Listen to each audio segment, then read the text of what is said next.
Meu irmão, que bom que você veio. Essa é a nossa palavra, né? Esse é um tempo que Deus reservou para nós experimentarmos mais dele aqui nesse lugar. Esse é um tempo que a gente vem para recarregar bateria, né? Igual o celular, parece que vai estar lá com 3%, 4%, 5%, a gente fala, caramba, eu preciso achar um carregador.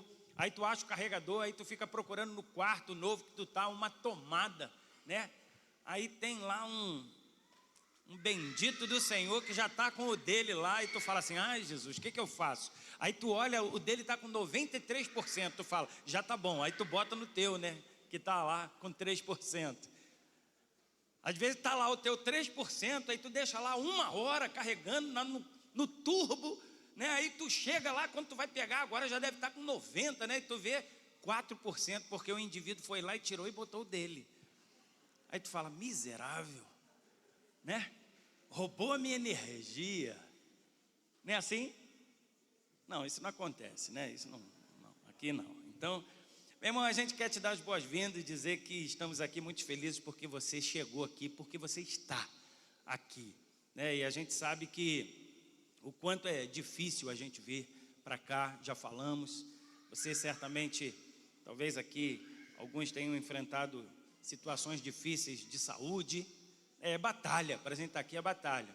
É saúde, é questão financeira, é desânimo, é trabalho, né? É escala. Ah, Jesus, fala com o meu patrão para me liberar, né? E a gente vai orando, e a gente vai pedindo a Deus. Então, antes de chegar aqui, muitas coisas acontecem e todos nós fazemos um grande esforço. Então, da mesma forma, meu irmão, que um celular funciona se tiver energia, a gente também só funciona se a gente tiver energia, né? Onde é que você está carregando a sua bateria? Onde é que você está carregando a sua vida? Meu irmão, quem nos dá energia, poder, autoridade, unção, é a palavra de Deus e é Jesus Cristo. E assim a gente vê que a gente vai enchendo-se da palavra de Deus, do poder que vem do Senhor na nossa vida, e a gente tem ali autoridade, a gente tem poder, a gente tem condição de amar, a gente tem alegria, a gente tem a possibilidade de ser bom, de fazer o bem, e de todo o fruto do Espírito, né? Emanar de Deus para a nossa vida, para a gente experimentar Ele em nós e a gente conseguir fazer isso transbordar na vida daquele que está do nosso lado. E é assim, meu irmão, João 15 ali fala sobre a videira e os ramos, e a gente vê que o versículo de número 5, Jesus fala que é assim, sem mim nada podeis fazer. E foi isso que Neemias entendeu. Neemias, e eu quero convidar você a abrir a sua Bíblia lá em Neemias capítulo de número 4, e você vai manter, mesmo que a mídia esteja colocando ali, você vai abrir a sua Bíblia e vai deixar ela aberta em Neemias capítulo de número 4, não importa a sua versão, você deixa ela aberta aí, e a gente vai dar uma olhada rapidamente nisso. Antes vamos falar com Deus. Pai, é a Tua palavra que é ministrada ao nosso coração, e é ela que traz vida, é ela que dirige, é ela que comanda, é ela que corrige, é ela que vai mostrar o que é correto e o que devemos fazer, a mudança que tem que acontecer em nós. Por isso, fala a nós, fala, porque precisamos do Senhor, em nome de Jesus, amém. Neemias 4, apenas o verso de número 14, a minha Bíblia, ela está na Ara, ok? A minha Bíblia é na Ara, Almeida, Revista e Atualizada. O 14 diz assim: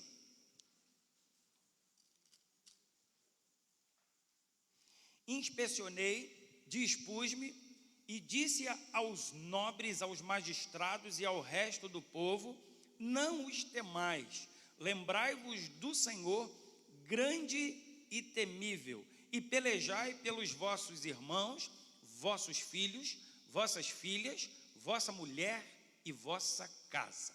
Amém? Vamos ler todos juntos agora ali, ó, no telão, porque a versão da sua Bíblia pode ser diferente, aí dá aquela confusão. Então a gente lê no telão que a gente vai falar numa versão única. Ok? Então vamos lá? Todos juntos. Inspecionei, dispus-me e disse aos nobres, aos magistrados e ao resto do povo: não os temais, lembrai-vos do Senhor, grande e temível, e pelejai pelos vossos irmãos, vossos filhos, vossas filhas, vossa mulher e vossa casa. Amém. Amados,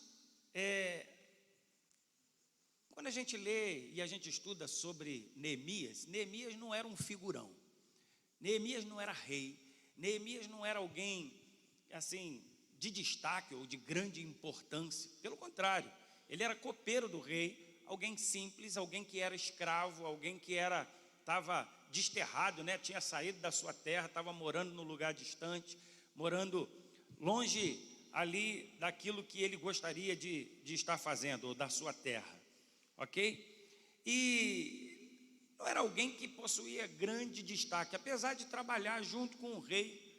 Ali ele era aquele que provava, né, o vinho, a comida do rei, mas era alguém comum como eu e você, alguém tremendamente simples, a gente pode dizer dessa forma. E quando a gente olha para a palavra de Deus, certamente quando a gente estuda, quando a gente medita, quando a gente vai lendo a palavra de Deus, a gente vê que Deus é aquele que sempre fez de uma maneira surpreendente. Dificilmente você vai encontrar alguém de destaque, Deus chamando alguém de destaque e falando assim: eu quero usar você.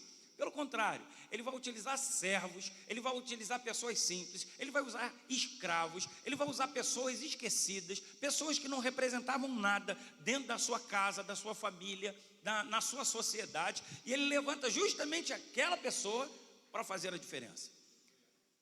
Ele vai levantar pessoas completamente simples, sem status, alguém sem nenhuma posição.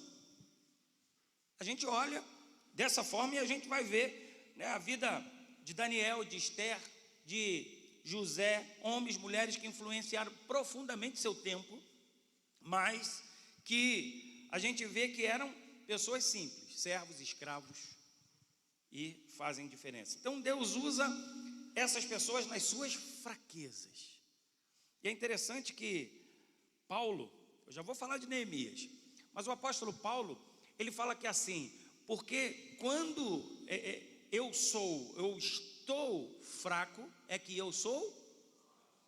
Quando eu sou fraco, quando eu estou fraco, é que eu sou. Por que ele fala isso? Porque é justamente quando ele está fraco que ele vai depender única e exclusivamente da força que vem de Deus. Ele está falando de Jesus, de Cristo. Daí tem um momento que Paulo ele vai falar que assim: por isso sinto prazer nas fraquezas, nas injúrias, nas necessidades, nas perseguições, nas angústias, por amor de Cristo, porque quando estou fraco, então sou forte.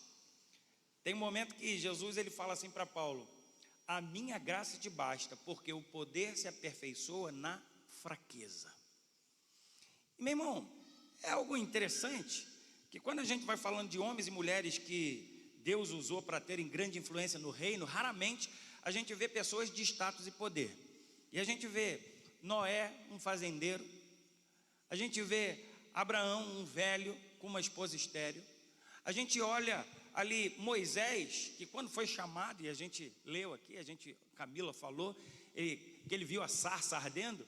Moisés era pastor de ovelhas ali, né? A gente vê um Davi, alguém que fora esquecido pela família, alguém que era cuidador também, pastorzinho de ovelhas, e tantas outras personagens bíblicas que a gente vai vendo, Daniel e outros tantos, né? Então, não só homens, mas mulheres também. Quem foi Esther? Esther era órfã, era também desterrada, estava como escrava, como assim, uma outra, num outro lugar, e Deus levanta. Ruth, uma viúva que tinha apenas uma sogra que não tinha um centavo no bolso. Meu irmão, e Deus levanta homens, levanta mulheres para fazer com que o nome dele seja conhecido e a glória dele seja manifestada naquele tempo e naquele lugar.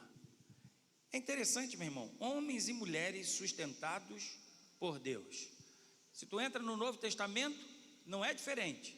Jesus escolhe pescadores, Jesus escolhe pecadores, né, cobradores de impostos, transforma a vida desses homens e o poder de Cristo se aperfeiçoa neles para fazer a diferença.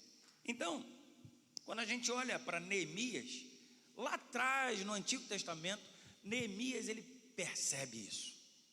Ele percebe que nele não existia força, nele não existia capacidade, nele não existia nenhum tipo de coisa, de característica que ele pudesse falar que assim, eu sou bom, vou fazer, vou acontecer, vou restaurar Israel, vou reconstruir muros, mas ele entende que a força e a dependência dele estava única e exclusivamente no Senhor. Se Deus me usar, se Deus quiser me transformar numa ferramenta útil no seu reino, coisas grandes vão acontecer. E é isso, meu irmão, que Deus quer falar para nós nessa manhã, quer falar para você nessa manhã. E é onde a gente encontra ali Neemias entendendo isso, dizendo: não temam o inimigo, lembrai-vos do Senhor. Lembre do Senhor. E ele vai lembrando de Deus. Então Neemias é levantado por Deus para reconstruir os muros de Jerusalém. E a gente sabe muito bem essa história. Depois leia, se você não conhece bem, leia Neemias, ali esse livro, a partir do capítulo 1, é muito bonita essa história. E Neemias é levantado por Deus para reconstruir os muros de Jerusalém que estavam derrubados, os portões queimados, a cidade em ruína, e Deus o levanta para ser o restaurador dos muros, para fechar as brechas dos muros, para colocar os portões no lugar, para fazer com que a cidade ficasse edificada novamente, fortificada novamente contra os inimigos. E Deus levanta justamente um homem simples. Deus levanta um homem que não tinha grandes características de luta, de guerra, que não tinha conhecimento estratégico de muita coisa, mas Deus fala assim: é você que eu quero para fazer com que essas muralhas, esses muros, esses portões sejam colocados no lugar, para que o inimigo, quando se levantar, não tenha autoridade sobre a sua vida, para que o inimigo, quando se levantar, não tenha como facilidade entrar na sua vida. E quando eu falo na sua vida, a gente leu nesse versículo que você vai proteger a sua mulher, você vai proteger os seus filhos, vai proteger a sua filha, você vai proteger os seus irmãos, você vai proteger a sua vida, você vai proteger o povo de Deus, que é chamado para que você tenha responsabilidade sobre ele. Meu irmão, a gente vai olhando para isso e a gente vê que em pouco tempo os muros da cidade estavam sendo erguidos até a sua metade, e os que trabalhavam na construção estavam motivados com o trabalho e o resultado. Veja aí, Neemias 4, está com a sua Bíblia aberta, veja o versículo de número 6. O versículo de número 6 diz assim: assim, edificamos o muro e todo o muro se fechou até a metade da sua altura, porque o Senhor tinha ânimo, porque o povo tinha ânimo para trabalhar. Eles tinham fechado o muro até a metade, meu irmão. Quando fecha até a metade é porque Deus estava colocando uma característica boa no coração do povo. É a bênção de Deus, quando a gente se coloca à disposição do Senhor para trabalhar, que vem com um ânimo. O ânimo já é uma bênção de Deus na nossa vida. Já viu quanta gente desanimada muitas vezes fica do nosso lado, que a gente fala: vamos lá, vamos fazer, vamos executar, e daqui a pouco a pessoa fala: ó não, ó vida, ó azar, aquele negócio. Aí tu fala assim: Senhor, em nome de Jesus, vem cá. Aí tu faz uma oração poderosa, bota a mão na cabeça daquela pessoa, e a pessoa vai desperta, daqui a pouco ela está mais animada que você, e fala: vamos lá, vamos trabalhar, e Deus vai fazer a obra. E aí o ânimo já é a bênção de Deus, mas o muro está pela metade. Então existe a possibilidade do insucesso ainda. A gente já vê o sucesso acontecendo até a metade, mas a possibilidade do insucesso é grande. E aí precisava-se continuar trabalhando, precisava-se continuar motivado no Senhor, com a bênção de Deus sobre a sua vida, olhando para o Senhor, porque senão pode haver o desânimo. Então, os inimigos do povo de Israel não estavam satisfeitos com aquela obra.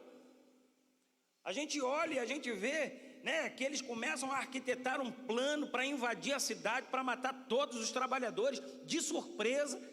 E aí o povo de Israel começa a ouvir isso. Meu irmão, quantas coisas aconteceram para que você não estivesse aqui? Quanta batalha, quanta luta, questões físicas, questões emocionais e questões espirituais. Não é assim? A gente se aborrece, a gente se arranha, a gente briga em casa, daqui a pouco a gente está até motivado no nosso coração, e daqui a pouco vem uma palavra que daqui a pouco entristece o nosso coração, e a gente fala assim: não vou mais coisa nenhuma, eu não vou mais, não quero mais. E o inimigo vai se levantando para atrapalhar a nossa vida. Daqui a pouco vem um irmãozinho, fala um negócio que a gente não gosta, daqui a pouco vem a mulher, fala um negócio que a gente não gosta, daqui a pouco o marido levanta também, fala uma coisa que a gente não gosta, ou uma situação de enfermidade. Quantas lutas, a gente estava falando aqui do Valmir ainda agora, e a gente orou por ele. Meu irmão, a gente às vezes abre portas na nossa vida, e o inimigo vem e entra e atrapalha um sonho de Deus grande, que Deus tem para nós, grande, de experimentarmos o poder e a glória dele na nossa vida. No início da semana eu comecei a sentir um monte de dor aqui, dor atrás, dor em um monte de lugar, e começou a me abater uma tristeza. Eu falei com a Rose: Rose, eu estou triste. Rose, está me abatendo uma tristeza assim. Eu estava falando desse jeito, eu não estou aumentando. Eu falei: você não imagina como eu estou triste, porque eu estou sentindo essas dores, e eu já estou, aí vem um monte de pensamento errado, né? Aí tu fala que assim: eu acho que eu não vou no retiro, eu acho que eu não vou naquele retiro. E vamos orar. Tem coisa que chega para abater a gente, meu irmão.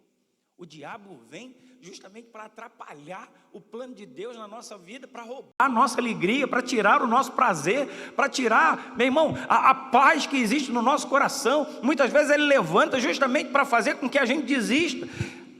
E justamente quando a gente começa a trabalhar para o reino, algumas coisas começam a acontecer, porque isso incomoda muita gente, meu irmão. Isso incomoda muita gente, sabe? Principalmente quem incomoda? Incomoda o inferno, incomoda Satanás. Sabe o que a palavra diz a respeito da sua vida? Diz que você é justo, não é justo? Amém? Quem aqui é justo, dá um glória a Deus. Amém. Você é justo, justificado por Cristo Jesus. E se ainda não foi, meu irmão, que seja, não saia daqui sem experimentar o poder de Deus na sua vida, não. Sem entregar o seu coração a Cristo. Mas sabe o que a palavra de Deus diz? Ela diz lá em Provérbios 4,18, diz assim: mas a vereda do justo, o caminho do justo, o seu caminho, o que você está trilhando, que Deus já colocou à sua frente, é como a luz da aurora. Oh, aurora, sol, vem em nome de Jesus. Tem gente que acordou cedinho aqui, ainda estava escuro, mas a nossa vida é como a luz da aurora. Quem acordou aqui às 5 horas da manhã? Ah lá, ó, Dilma, olha lá, Dona Rosângela, Carolina, seu Aldebi. Cadê seu Aldebi? Não está aqui não? Ah, tá, eu sei que o senhor acordou. Diz que a nossa vida é como a luz da aurora. Sabe o que é a luz da aurora? É o nascer do sol. Aí tu vê ali, ó, fica olhando assim para o escuro, daqui a pouco parece que o teu olho dá um flash assim, tum, vai clareando, tum, tum, tum, tum. A vida do justo é como a luz da aurora, que vai brilhando, brilhando, brilhando, mais, até ser um dia perfeito. Mas sabe quem não está satisfeito com isso? O inimigo. O inimigo não quer ver o nosso crescimento, não quer ver o nosso desabrochar em Cristo, não quer ver Deus se aperfeiçoando em nós, não quer ver Deus fazendo maravilhas no nosso meio, não quer ver a gente se despojar do velho homem, tirar a roupa do velho homem, do pecado, daquilo que atrapalha a nossa comunhão com Deus, daquilo que faz com que Deus fale ao nosso coração de uma maneira mais clara. O inimigo não quer isso, meu irmão. Pelo contrário, ele quer te revestir, ele quer colocar em você roupas velhas do pecado, que atrapalha a tua comunhão com Deus, que não deixa você ver e ouvir o Espírito Santo falando ao teu coração. O que o inimigo quer é fazer com que a luz da aurora vá diminuindo, diminuindo, diminuindo, mais e mais, até ser um dia escuro. O propósito de Deus é justamente o contrário. E a gente vê, meu irmão, Neemias percebendo isso. E quando Neemias percebe essa situação, qual é a primeira coisa que Neemias faz? Bota lá o versículo de número 14. 9. 4:9. Veja aí na sua Bíblia. Versículo 4:9, o comecinho diz: porém, nós... Fizemos o quê então? Vamos lá. Porém, nós oramos ao nosso Deus. Porém, nós oramos ao nosso Deus. Meu irmão, tenha um coração aberto para oração. Tenha um coração aberto para oração. A Bíblia vai dizer: orai sem cessar. Sabe o que a Bíblia fala a respeito da oração? Muito pode em sua oração, muito pode por sua eficácia a oração de um justo. Não é isso? Vou falar de novo porque eu me enrolei na frente. Muito pode, repete aí, por sua eficácia a oração de um justo. Você falou que é justo. Falou ou não falou? Vai dizer que não falou. Quem é justo aqui, dá um glória a Deus. Então tá, muito pode a sua oração, meu irmão. Muito pode. Agora você já viu gente falando aqui assim: eu não acredito tanto no poder da oração. Eu não acredito que a oração faça diferença. Meu irmão, oração realmente não faz diferença pelo poder dela. Quem faz a diferença é a quem dirigimos a nossa oração. Deus é o poderoso, né? Não é a nossa oração que é poderosa, é quem responde a oração que é poderoso. Mas muito pode por sua eficácia a oração de um justo. O que Neemias fez quando ele viu o inimigo se levantando, quando ele começou a olhar para o povo e o povo começou a desanimar? Porque o povo começa a ouvir o burburinho, que eles vão se levantar, eles estão ali, o inimigo está vindo, daqui a pouco vai pegar todo mundo de surpresa, o muro está pela metade, a gente ainda não consegue se proteger. Neemias então convoca o povo a orar. Nós oramos a Deus. Começa a orar, meu irmão. Começa a dobrar o teu joelho e pedir ao Senhor para que venha ao teu encontro. Existem pessoas que veem a oração como perda de tempo. Agora a gente estava falando no início, um monte de servo de Deus, um monte de gente. A gente vê Abraão, Isaac, Jacó, a gente vê Moisés, a gente vê Davi, a gente vê os profetas, a gente vê, meu irmão, ali os patriarcas, todo mundo orando. A gente vê Jesus orando. Abraão de repente começa a orar e interceder, porque tinha um sobrinho. Deus falou assim: eu vou destruir Sodoma e Gomorra. E Abraão então começa a orar. E ele começa a falar com Deus: Deus, se houver 100 pessoas naquela cidade, o Senhor não poupa aquela cidade. E Deus fala: se tiver eu poupo, mas não tem, Abraão. Então 50, Senhor. Tá, se tiver eu poupo, mas não tem, Abraão. Então 10, Senhor. Não, não tem. Senhor, livra a família do meu sobrinho Ló que está lá. Abraão está fazendo o que com Deus? Orando. E Deus vai lá e livra. Não é assim? A gente vê Moisés orando. Deus fala assim: eu vou acabar com esse povo, eu vou matar todo mundo. E Moisés fala assim: não, Senhor, tem misericórdia. O Senhor tirou a gente daquele cativeiro, o Senhor libertou a gente daquele lugar. Senhor, em nome de Jesus. Ele está lá no Antigo Testamento. Mas Moisés, ele fala assim: Senhor, tem misericórdia desse povo. Senhor, se tu eliminar esse povo, tira meu nome também do livro da vida. E Deus fala assim: não, eu vou poupar esse povo. E poupa. É muita intimidade, meu irmão. A gente vai vendo um monte de gente orar, meu irmão. Já orou para uma pessoa, para ela engravidar? Isaac orou, Rebeca não engravidava, a sua esposa. E ele começa a orar e daqui a pouco a Rebeca tem um filho. A gente vê Ana também querendo engravidar. E ela começa a orar, ela chega a ser olhada lá pelo sacerdote, achar que ela está embriagada, mas ela estava se derramando aos pés do Senhor e falando com Deus, falando: Senhor, me dá um filho. E Deus vai lá e atende a oração dela. Meu irmão, nunca fale que a oração não tem poder, porque a oração move o céu. A oração transforma vidas. A oração salva pessoas. E a gente vai olhando assim, a gente vê Ezequias orando, porque tinha uma sentença de morte. Deus falou assim: Ezequias, prepara a tua casa que tu vai morrer agora. Essa doença é para a morte. E ele vira para o lado e ele começa a orar: Senhor, tem misericórdia. E Deus manda Isaías voltar lá e fala assim: fala para Ezequias que eu acrescentei muitos anos na vida dele. Ele vive pelo menos mais 15 anos. Meu irmão, tanta gente orou, a gente vê os discípulos orando, a gente vê Paulo orando.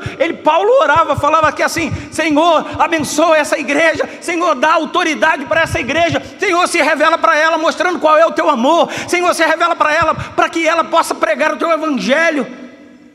Meu irmão, quanta coisa que Deus foi fazendo, e os céus foram se movendo por causa da oração.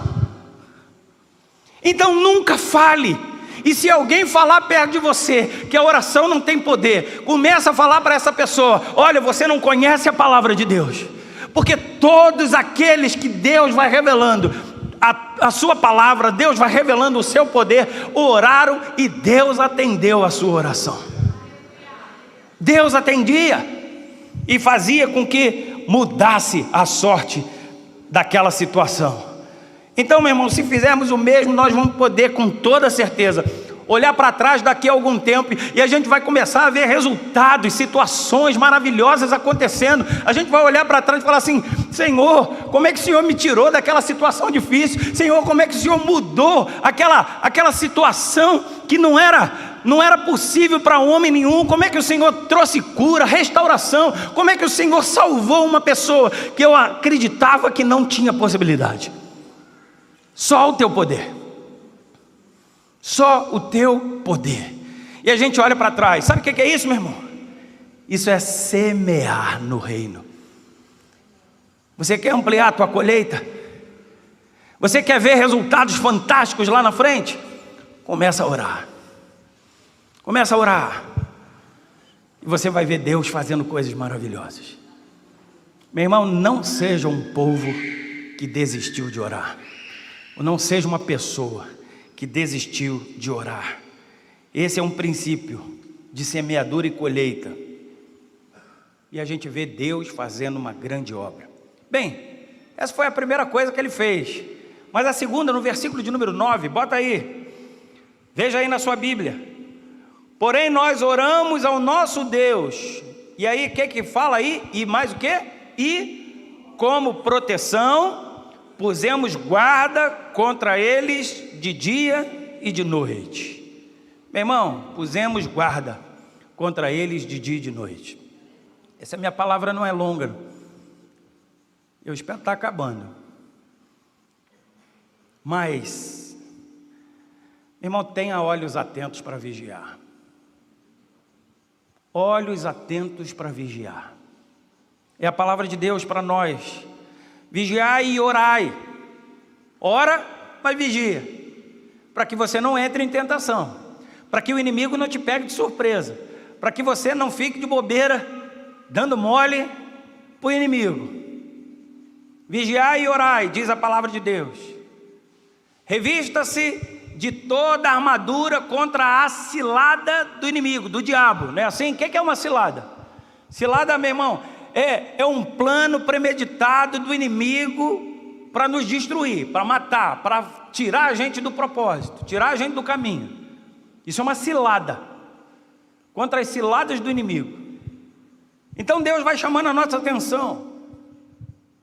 Meu irmão, olha para a pessoa que está do teu lado. Olha para ela. Do que ela é feita? De carne e sangue, não é? É carne e sangue ou não é? Ou tem gelatina aí do teu lado? Oh, Jesus, né? É carne e sangue. Então, quem é teu inimigo? É ela?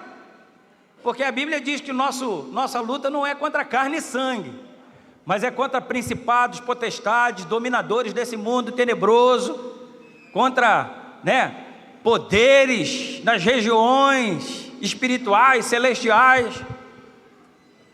Então, a gente vai olhando, meu irmão, que existem muitos conflitos, muita guerra na nossa vida que a gente vai travando com o homem, quando na verdade a gente tem que travar essa guerra espiritual, em oração.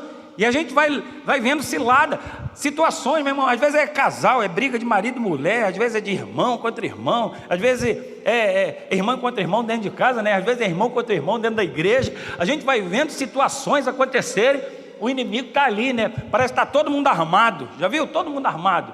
Aí daqui a pouco a gente vai orando e Deus vai movendo o coração. Aí daqui a pouco fala que assim, a gente arruma lá, o pastor arruma o encontro dos dois, que estavam com o coração meio brigado, um com o outro. E aí vão lá, né? A arma está aqui, né? Não está apontada, mas está aqui atrás. Se falar comigo, está aqui atrás, né? Aquele negócio, se falar alguma coisa, eu saco. Foi armado.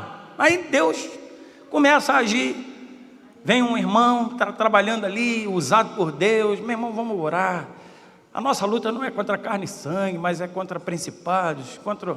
Cuidado com a cilada do inimigo. E a gente vai orando, e vai baixando a guarda daqui a pouco. Mas sabe o que acontece? Já até contei isso num retiro.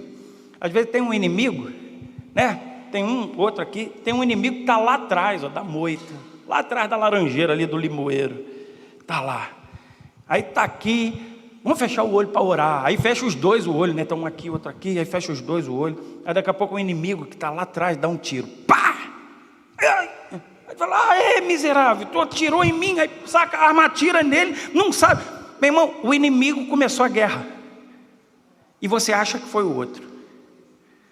E você não está vigiando, você não está vendo. Daqui a pouco deflagra tudo de novo. Então a gente precisa vigiar. A gente precisa estar atento. O povo, olha a situação que estava aqui.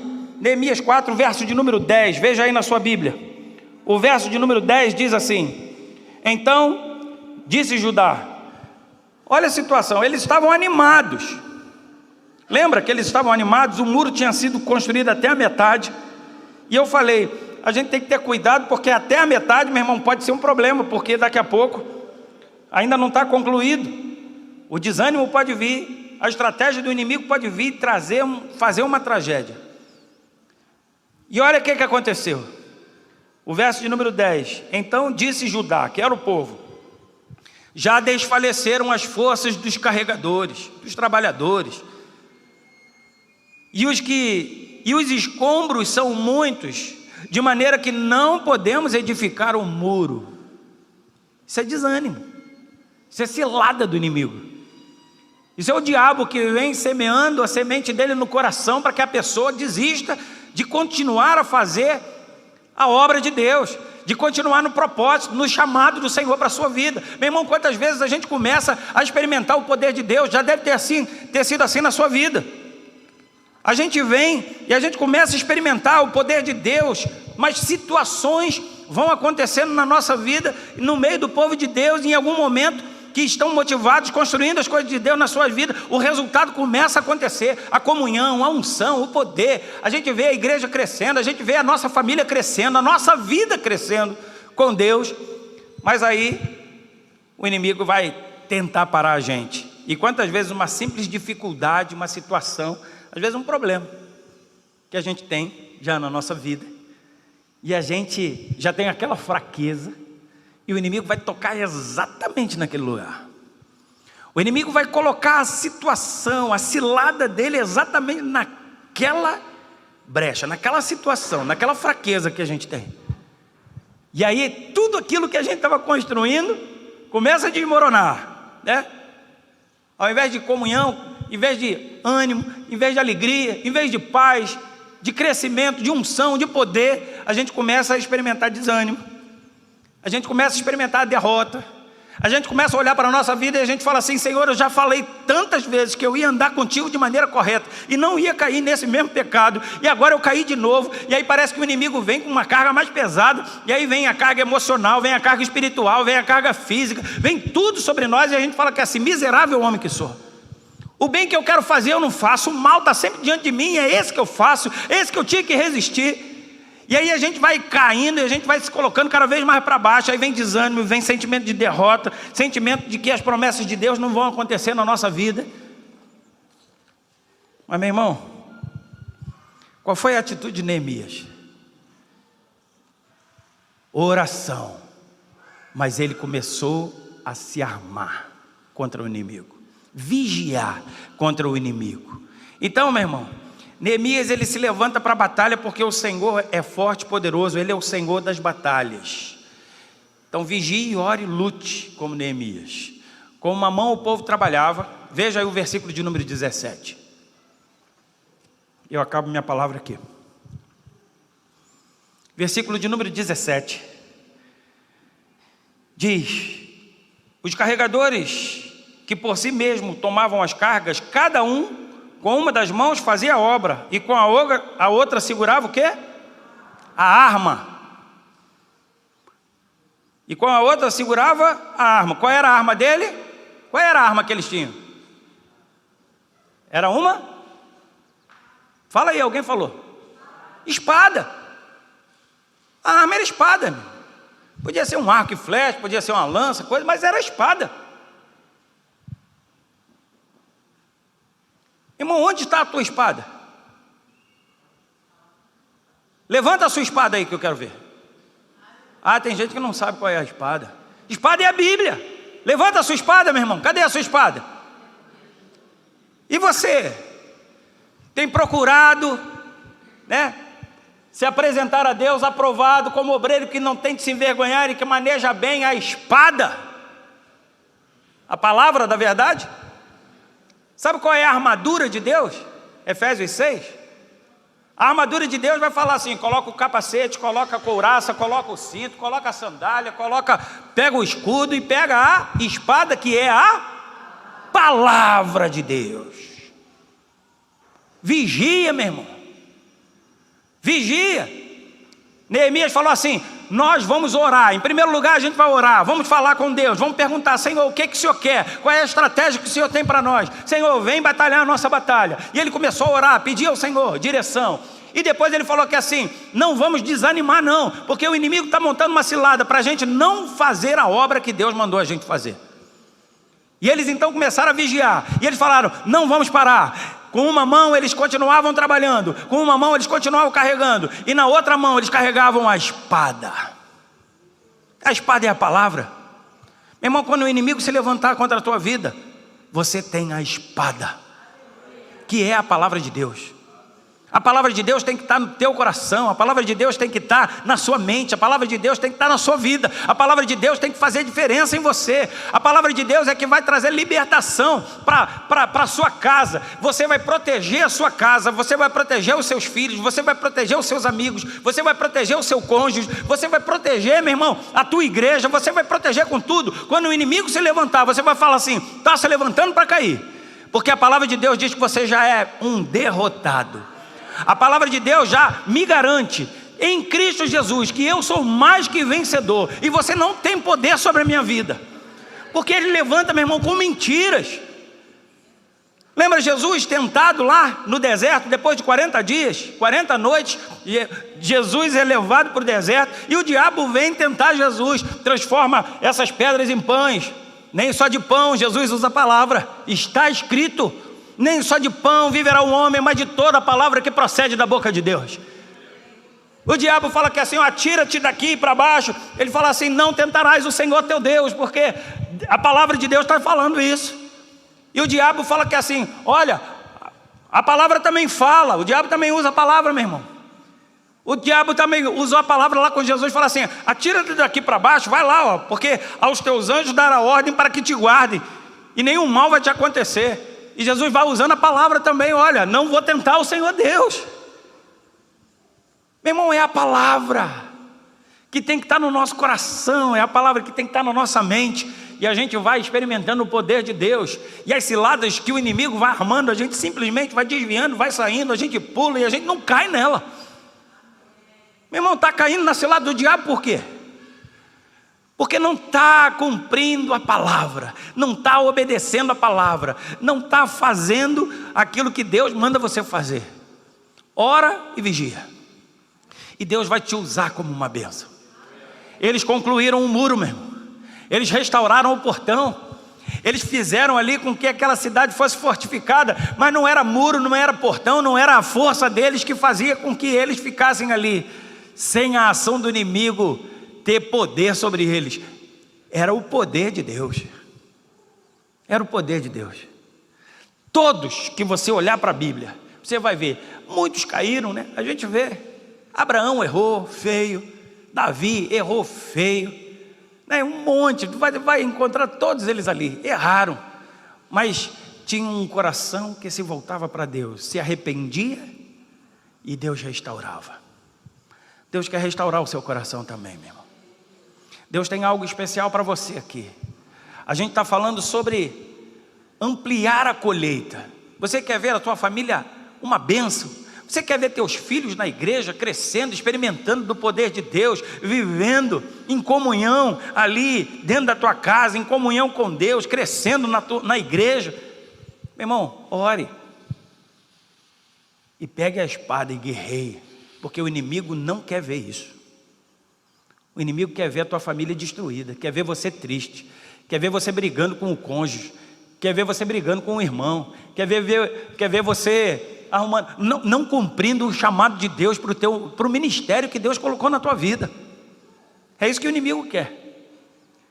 Mas quando a gente olha, a gente vê um Neemias ali, observando aquilo que Deus queria que ele fizesse, o chamado dele. E ele orou e Deus abençoou. Deus ouviu a oração. Ele pegou a palavra, né? Ele pegou a espada e ele continuou firme. Então, meu irmão, eu e você somos estratégias de Deus para fazer diferença nesse mundo. Deus chama cada um de nós aqui como Neemias. Não sei qual é o muro, qual é o portão, qual é a cidade que Deus te chamou para edificar. Mas você tem uma responsabilidade no seu casamento, com os seus filhos, se você é pai, com os seus amigos, na sua escola, no seu trabalho, no seu ministério na igreja. Deus tem um chamado para você. Saiba, o inimigo não fica satisfeito com isso. E ele tenta fazer, ele vai tentar de tudo fazer. Neemias, versículo 14, ele diz assim: olhei, vê aí, o 14 diz: inspecionei, foi o texto que a gente leu no início. Dispus-me e disse aos nobres, aos magistrados e ao resto do povo: não os temais, lembrai-vos do Senhor, grande e temível, e pelejai pelos vossos irmãos, vossos filhos, vossas filhas, vossa mulher e vossa casa. É isso que Deus está te chamando para fazer. A gente vai sair daqui daqui a pouco, a gente vai brincar, a gente vai almoçar, daqui a pouco a gente volta para o culto, daqui a pouco a gente está dentro do quarto. Meu irmão, quanta coisa, né? A gente tem aqui quase 150 pessoas. É bênção, né? Mas às vezes 2 dá problema, irmão. Às vezes a gente tem problema com a gente mesmo, né? A gente não consegue nem se olhar no espelho. Não é assim? Aqui são 150, né? Mas quando a gente está na unção de Deus, nesse propósito, nesse chamado, meu irmão, podia ter 1.500, não é? E aí a gente ia ver mais ainda a glória de Deus. Que você veja a glória de Deus na sua vida e na vida do seu irmão. Que você seja uma bênção aqui nesse lugar. Lembre-se, o inimigo tem ciladas para nós, mas a gente precisa orar e vigiar. A gente precisa lançar a mão da ferramenta que Deus tem para nós, a espada. Está aqui, ó, a espada. Pega a espada, meu irmão. Usa a espada. Não é para matar o teu irmão, não. É para lutar contra o inimigo. Amém? É para lutar contra o inimigo. A espada. E é para abençoar o teu irmão. Amém? Glória a Deus. Feche seus olhos. Fique de pé aí. Fica de pé no teu lugar. Nós vamos orar aí mais uma vez. Você está aí com... Pode ser o teu cônjuge, a pessoa que está do teu lado. Não precisa separar, não. Fica aí, né? A pessoa que está do teu lado pode ser um amigo, um irmão. Ora por essa pessoa aí. Começa a orar por ela aí. E nós vamos orar aqui também, encerrando. E vamos estar passando a palavra aí, a administração aqui do retiro. Deus, estamos aqui intercedendo uns pelos outros. Queremos experimentar do teu poder nesse lugar. Vem falar, Deus. Estejamos nos revestindo nesse lugar da armadura de Deus. Que sejamos, ó Deus, pessoas iluminadas pelo teu Espírito, para que tenhamos a visão certa, para que percebamos, ó Deus, quando o inimigo se levantar nesse lugar. E não só aqui, mas na nossa casa, na nossa igreja, no mundo, no nosso trabalho. Que tenhamos, ó Deus, os sentidos espirituais apurados, ó Deus, sensíveis, para que vejamos, ó Deus, conforme o Senhor vê. O Senhor percebe. Certa vez o Senhor disse para Pedro, falou que assim: eu vi Satanás vindo como um raio na tua direção, Pedro, mas eu intercedi por você, Pedro. Ah, Deus, queremos interceder uns pelos outros aqui também, para que o Senhor venha nos revestir nesse lugar, para que a tua glória venha nos envolver, para que o teu poder esteja sobre nós, para que a tua armadura, ó Deus, capacete da salvação, em nome de Jesus. É o capacete, é a couraça, ó Deus, é a espada, é o cinto, é o calçado. Ó Deus, queremos nos revestir do Senhor nesse lugar, para experimentarmos mais de Ti, de Jesus. Ah, Deus, quantas vezes o inimigo está tentando levar para longe, o inimigo está tendo a ação dele na vida do Teu povo, e quantas vezes ele tem prevalecido, porque a gente não tem vigiado. Mas isso muda hoje, Pai, em nome de Jesus, porque sabemos que somos Teus, somos o Teu exército, e a gente não deixa ninguém para trás. A gente quer, ó Deus, ver a Tua glória, ver o Teu poder, que saiamos desse lugar aqui, Deus, sabedores daquilo que temos que fazer. Desperta o Teu povo para orar, desperta o Teu povo para vigiar, para lutar, para guerrear. Desperta o Teu povo na Tua palavra.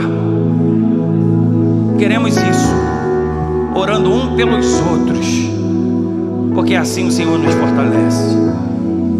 Obrigado, Pai, por aquilo que o Senhor tem feito. Continua, Pai, com a Tua glória, Teu poder, e abençoa cada um aqui. É a oração que fazemos a Ti no nome de Jesus, no poder de Deus, o nosso Pai, e na unção do Espírito Santo.